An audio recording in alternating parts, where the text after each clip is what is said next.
യമനിൽ വ്യോമാക്രമണം നടത്തിയ യുഎസിന് ശക്തമായ തിരിച്ചടി നൽകുമെന്ന് ഹൂത്തികൾ വ്യക്തമാക്കി. യുഎസ് പ്രസിഡന്റാണോ ബൈഡനാണോ എന്നതൊന്നും വിഷയമല്ലെന്നും തിരിച്ചടിക്കുമെന്നും അൻസാർ അല്ലാഹ് പ്രസ്ഥാനത്തിന്റെ പൊളിറ്റിക്കൽ ബ്യൂറോ അംഗം മുഹമ്മദ് അൽ കുവൈത്തി പറഞ്ഞു. ഗസയിലെ വംശഹത്യ തടയാൻ യമൻ സൈന്യം നിരവധി നടപടികൾ സ്വീകരിച്ചിട്ടുണ്ട്.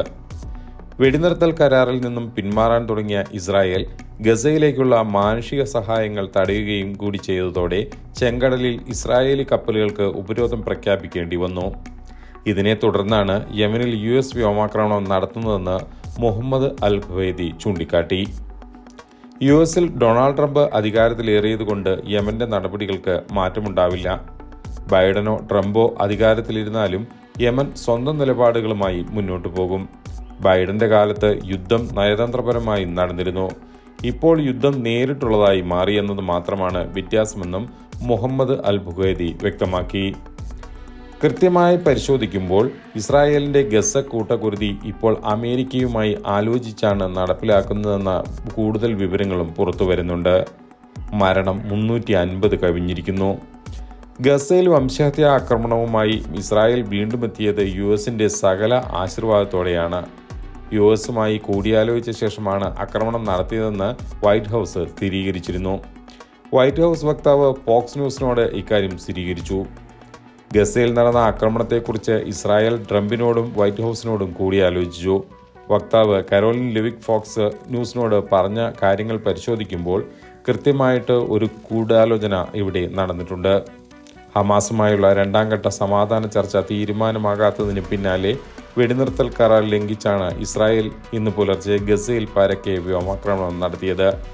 പ്രസിഡന്റ് ട്രംപ് വ്യക്തമാക്കിയതുപോലെ ഹമാസ്, ഹൂത്തികൾ, ഇറാൻ ഇസ്രായേലിനെ മാത്രമല്ല അമേരിക്കയും ഭയപ്പെടുത്താമെന്ന് ചിന്തിക്കുന്ന എല്ലാവരെയും കനത്ത വില നൽകി തോൽപ്പിക്കും എന്ന് തന്നെയാണ് പറഞ്ഞത്. എല്ലാ പ്രദേശവും നരകമാക്കും. വൈറ്റ് ഹൗസ് വക്താവ് ഇത്തരത്തിലാണ് പ്രതികരിച്ചത്. എല്ലാ ബന്ദികളെയും ഹമാസ് മോചിപ്പിക്കണമെന്നും അല്ലെങ്കിൽ ഗസ നരകമാക്കുമെന്നും ട്രംപ് നേരത്തെ പറഞ്ഞിരുന്നു. ഏതാണ്ട് 2 മാസത്തെ ഇടവേളയ്ക്ക് ശേഷമാണ് ഇസ്രായേൽ വെടിനിർത്തൽ പുനരാരംഭിച്ചിരിക്കുന്നത്. ജനുവരി 19 വെടിനിർത്തൽ കരാറിന്റെ സമയപരിധി അവസാനിച്ച ശേഷം ഇസ്രായേൽ നടത്തിയ ഏറ്റവും വലിയ ആക്രമണമാണിത്. ഗസയിലുടനീളം നടത്തിയ ബോംബാക്രമണങ്ങളിൽ നിരവധി ആളുകൾക്ക് പരിക്കേറ്റിട്ടുമുണ്ട്. സ്ത്രീകളും കുഞ്ഞുങ്ങളുമാണ് കൊല്ലപ്പെട്ടവരിൽ ഭൂരിഭാഗവും. തെക്കൻ ഗസ മുനമ്പിലെ ഖാൻ യൂനിസിൽ മാത്രം 76 പേർ കൊല്ലപ്പെട്ടതായി റിപ്പോർട്ടിൽ പറയുന്നു.